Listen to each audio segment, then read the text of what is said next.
This is Scott the Fix-It Guy. Today we have a Frigidaire dishwasher. The customer mentioned that it just isn't draining. So we're going to take a look and see what could be doing it. So when we look in there, we see a lot of water. So something's preventing it from draining. We're going to check a few things. One thing we'll try first is just the cancel button. Alright, so we should hear, maybe we can hear the drain motor kick in when we close it. We hear circulation. Let's see if we can cancel it. This is a Frigidaire gallery dishwasher. I'm going to remove this bottom panel. Just a couple Phillips head screws holding it in. And then you kind of feel what's going on with the drain pump. I don't hear anything, but sometimes you can feel it vibrating when the impeller gets stuck. And also the drain motor will tend to get hot. So that's the circulation motor going. That sounds good. We look in here. This is the circulation motor here.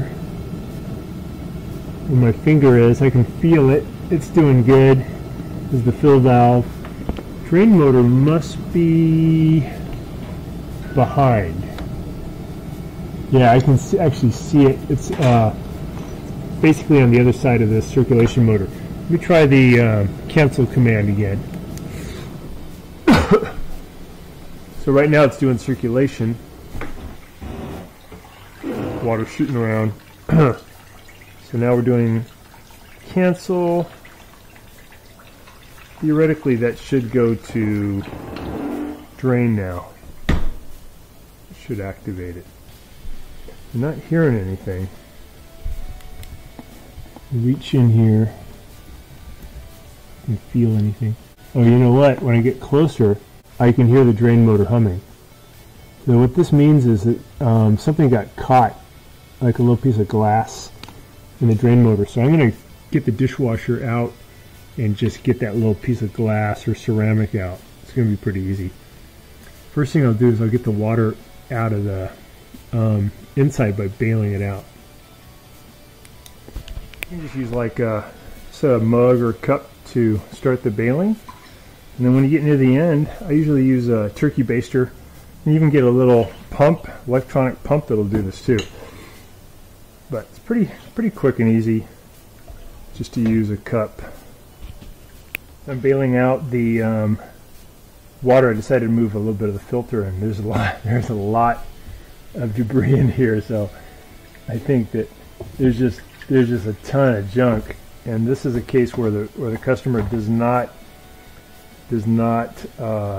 rinse their dishes, and this is what will happen. The dishwasher will not work well, and it will. This is the problem.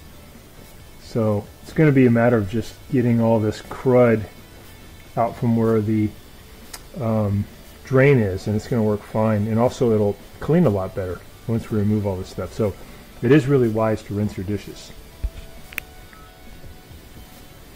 So I got the filter off, and we can see the filter is massively clogged. So it's a wonder this machine could even clean dishes at all. It's just way too much debris. And I'm just using now, I bailed out most of the water. I'm just using a turkey baster to get the final amount. And we're going to see if we can get all this crud out of the way, and then also we'll check on the drain pump, because something is blocking the drain pump. I got a feeling it's just some of this debris. I'll show you guys how we do this. But a lot of junk in there, right? That's all stuff that can get pulled into the circulation motor and cause all kinds of problems. So please rinse your dishes. Do the next step. So here's the turbidity sensor down here, and it's just got a bunch of crap in the way too. Wow. Just gonna get all this stuff out. Okay. That's the area called the sump.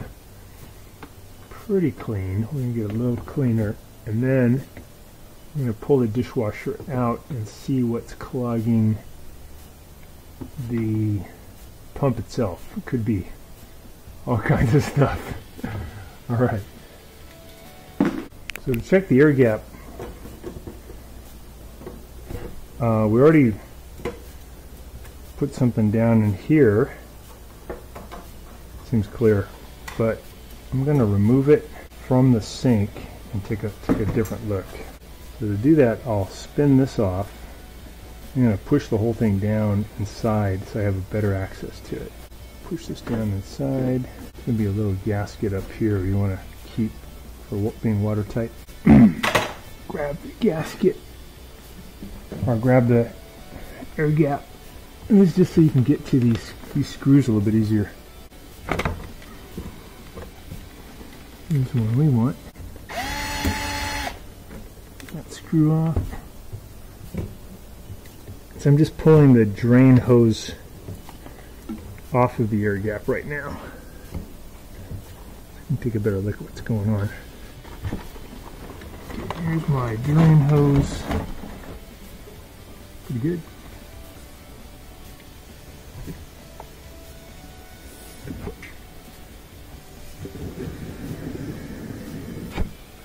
So I'm pushing air in there pretty hard. I can hear it gurgling around in there. So I think we got good flow. Look inside this one. Let's make sure that's clear. You can see light through there. It looks good. I like it.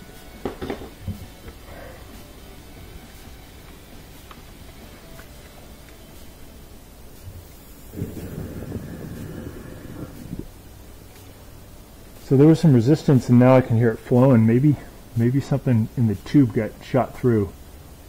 Let's see if it's going to work now. So put that tube back on. Up on the air gap. Put this one back up. Tighten up that screw. Tight. I'm going to push this thing back up. And what I usually do is I'll put my finger down here so I can kind of feel, use my other hand, push it up in there. It helps me index it so I can find it. There it is. Push it up, gasket on there. And I'm going to thread this nut back on the air gap. I'll take this dishwasher for a test drive. See how it's doing. One test I like to do is when it does drain, I'm going to let it fill up, I'm going to let it drain. I like to see water shoot out of this about that high, maybe 3 or 4 inches. And I know the drain's really doing good. So I'm going to leave the cap off here for a second. We're going to start the dishwasher. Okay, we got power. It says power failure. That's normal because it's just telling you the power went out. I'm going to select the cycle. Do quick wash, 50 minutes. Start. It's letting water in. See what happens. We have a full contingent of water now. Circulation motor is active, and we can actually hear it shooting around a lot better than it did previously. And that was the result of this filter being so clogged. So we're going to also clean that. Next thing I'll do is I'll press cancel. I want to see if I get some water coming out there. A little water left. I think the drain's working now. I think we got rid of the obstruction. I'm going to close it. Yeah. So we can see a big column of water shooting up. That's a good drain. Okay. Put that back on.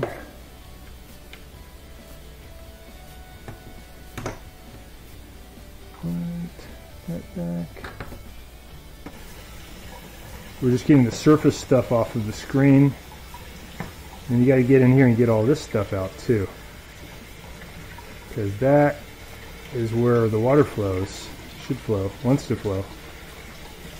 So this filter's pretty good. It looks like it trapped a lot of the stuff before it got into the mechanism. But some definitely got in. Look at this stuff. So thick. So this one, this port has to go that way.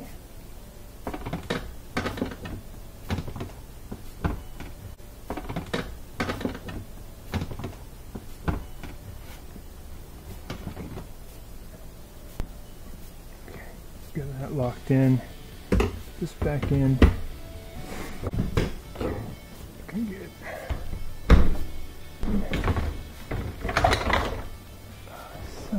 biscuit.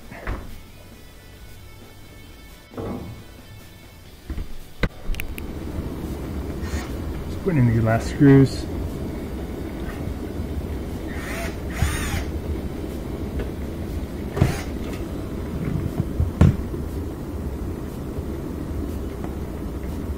We can hear the circulation motors just really doing good, pushing the water around really well. So that's a result of it being a lot cleaner. Here, open it up. It was on quick wash. I'll cancel. Should start the drain motor. There we go. So it's flowing really good. We can hear it. Back working good. So thanks so much for watching, and please subscribe when you get a chance. Things we did again was we cleared the air gap, and we made sure there was nothing obstructing the impeller, and we cleaned the filter. A lot of bad stuff in there. So again, thanks for watching. I'd like to announce our new channel membership. By joining, you're going to get some really good perks. Number one, you're going to get live help whenever you need it on your appliance problems, either by text, email, FaceTime, Zoom, whatever you want to get your appliance problem resolved. I'll be able to get you any kind of parts diagrams that you need. I'll get you really good deals on parts. I'll send links to you so you can order them and get them probably by the next day to fix your appliance. And all this is only for $4.99. So that'll save you quite a bit of money. And the whole goal of becoming a member with me is that it's going to give you a chance to save a lot of money on the types of appliance repairs that we all run into on a yearly basis. So thanks so much, and please click on the link in the description below, and that's going to allow you to join our channel today, start working on resolving your appliance problem. So thanks again.